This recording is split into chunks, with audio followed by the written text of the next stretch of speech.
नमस्कार, मैं खुशी और आप देख रहे हैं हिंद सागर। आइए नजर डालते हैं आज की बड़ी खबर पर। वायनाड सीट से हो रही प्रियंका गांधी की लॉन्चिंग की तैयारी, राहुल ने खुद दिए संकेत। आपको बता दें कि प्रियंका गांधी के चुनाव लड़ने की चर्चा 2019 के लोकसभा चुनाव से ही हो रही है। उस समय भी अटकलें लगाई गई कि वो वाराणसी सीट से पीएम मोदी को चुनौती दे सकती हैं।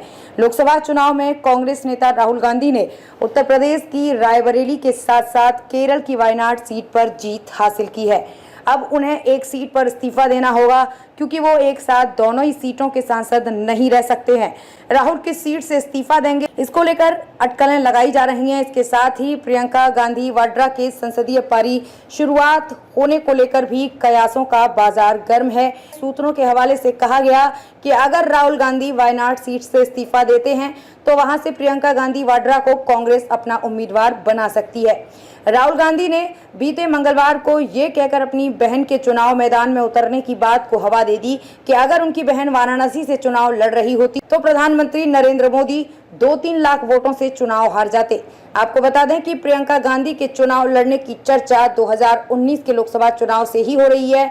उस समय भी अटकलें लगाई गई कि वो वाराणसी सीट से पीएम मोदी को चुनौती दे सकती हैं। इसके बाद 2022 के यूपी विधानसभा चुनाव में भी उनके चुनाव लड़ने को लेकर अटकलें लगाई गईं। उस चुनाव में तो उनके मुख्यमंत्री पद की उम्मीदवारी की भी खूब बात हुई। 2024 में जब सोनिया गांधी ने रायबरेली सीट छोड़ दी तो प्रियंका गांधी का नाम फिर तेजी से उछला, लेकिन इस सीट से राहुल गांधी चुनाव लड़े और जीत दर्ज की।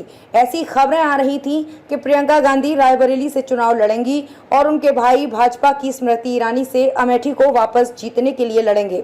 उनके करीबी सूत्रों ने कहा था कि प्रियंका गांधी ने चुनाव नहीं लड़ने का फैसला इसलिए किया क्योंकि अगर वो जीत जाती तो संसद में 3 गांधी होते। प्रधानमंत्री नरेंद्र मोदी और भाजपा की वंशवादी राजनीति के आरोप को बल मिलता। प्रियंका गांधी ने अपना अधिकांश समय रायबरेली और अमेठी में प्रचार में बिताया।